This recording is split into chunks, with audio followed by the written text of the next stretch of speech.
Metodologi penelitian, pengaruh opini audit, dan ukuran KAP terhadap harga saham.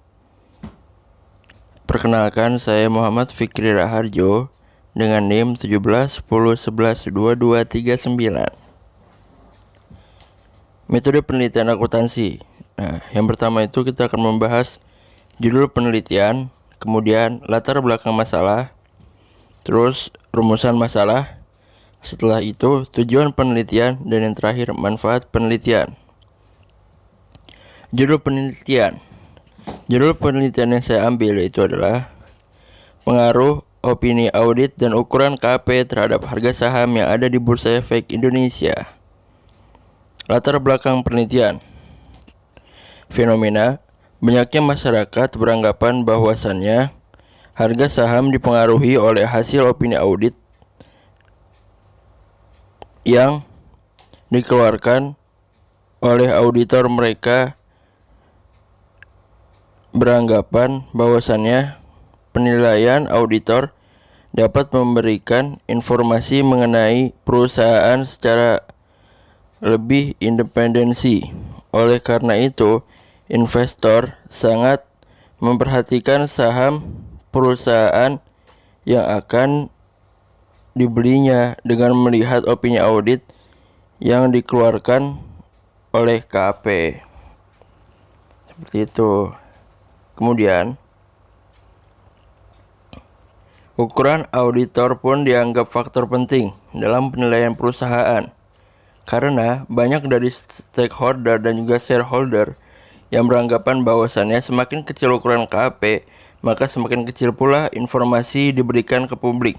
Atau bahkan banyak juga masyarakat beranggapan bahwasannya semakin kecil ukuran KAP, maka semakin abal-abal atau banyak yang tidak memenuhi standar internasional. Persepsi masyarakat tidak semua benar, karena faktanya banyak pula laporan opini auditor terbit dalam opini wajar tanpa pengecualian. Kemudian, harga saham menjadi normal atau menjulang tinggi. Namun setelah pelaporan WTP, banyak pula perusahaan yang tertangkap basah melakukan fraud. Begitu juga dengan ukuran KAP. Banyak dari KAP besar justru melakukan audit dan mengeluarkan opini WTP. Namun setelah itu perusahaan atau kliennya tertangkap melakukan fraud. Sehingga masyarakat belum tentu menjadikan opini audit dan ukuran KAP menjadi pengukuran utama mereka dalam pembelian sahamnya. Nah, kemudian ada gap research. Hasil penelitian terdahulu tentang harga saham. Yang pertama itu ada nama penelitinya, ada Agung Budi Susilo pada tahun 2015. Variabel yang digunakan itu opini auditor. Hasilnya tidak berpengaruh. Nah, sampel dan alat ujinya 105 perusahaan yang ada di BI. Perhitungannya menggunakan AR, ER, dan AAR. Kemudian yang nomor 2 ada Jeffrey Chandra dan juga Anton Arisman pada tahun 2015. Opini variabel yang digunakan opini audit dan juga ukuran KAP. Nah, mereka signifikan positif terhadap harga saham. Sampel harga saham 5 perbankan hari sebelum publikasi dan 5 hari setelah publikasi laporan audit. Sedangkan alat ujinya analisis regresi linear berganda. Kemudian ada Sunardi Holyawati. Variabelnya itu CGPI dan juga opini audit. Nah, CGPI ini tidak berpengaruh atau tidak berpengaruh. Sedangkan opini audit ini berpengaruh signifikan positif terhadap harga saham. Sampelnya itu 6 perusahaan terdaftar di ICG, perusahaan terdaftar di BI, perusahaan yang menyertakan ikhtisar harga saham di BI. Nah, sedangkan analisisnya menggunakan analisis regresi sederhana dan analisis regresi berganda. Nah, kemudian yang keempat ada Sid Anwar Khatibi dan Muhammad Raja Sefasun dan juga Jamal Muhammadi. Nah, itu variabelnya itu ada Opinions, yang mana hasilnya itu signifikan positif. Sampelnya itu ada 5 companies atau 5 perusahaan. Kemudian yang kelima ada Hasan Pakdaman pada tahun 2015, yang mana variabelnya itu auditor opinion dan juga market reaction terhadap harga saham. Dan dua-duanya signifikan positif. Sampelnya itu 125 companies list on TSE. Nah, kemudian yang terakhir ada Sulih Nugrahani dan juga Endang Ruhyat. Variabelnya itu ada opini audit dan juga ukuran KP, yang mana dua-duanya itu tidak berpengaruh terhadap harga saham. Sampelnya itu 135 perusahaan yang listing di BI. Sedangkan pengukurannya itu dengan menggunakan ROA dan juga RR. Maaf, dan juga CR maksudnya. Nah, rumusan masalah.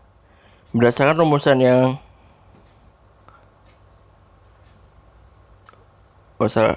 maksudnya latar belakang penelitian. Variabelnya yaitu yang independen ada opini auditor. Opini audit adalah pernyataan auditor terhadap kewajaran laporan keuangan dari entitas yang telah diaudit. Kewajaran ini menyangkut materialitas, posisi keuangan, dan juga arus kas. Itu menurut Zahir Block.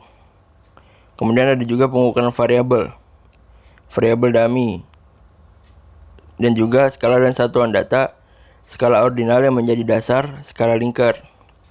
Sedangkan ukuran KP adalah besar kecilnya perusahaan audit menurut Krishnaventi tahun 2012. Pengukuran variabelnya dengan menggunakan variabel dummy, skala ordinus, kemudian skala dan satuan datanya menggunakan skala ordinal yang menjadi dasar, skala Likert. Kemudian ada harga saham.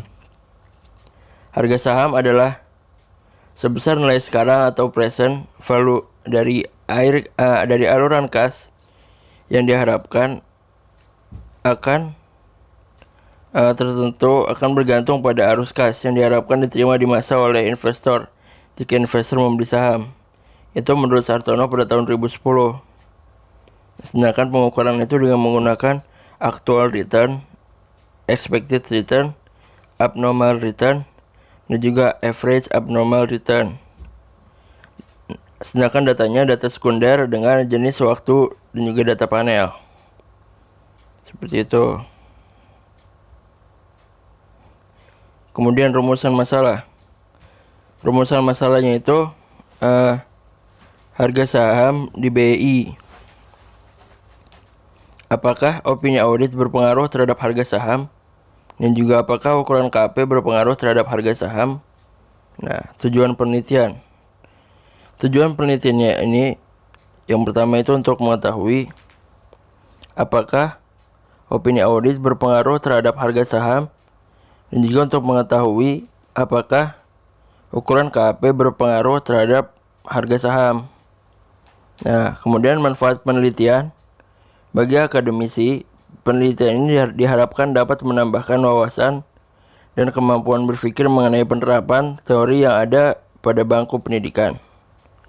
Kemudian bagi penulis, diharapkan menambah wawasan mengenai pengaruh opini audit dan ukuran KP terhadap harga saham di BII.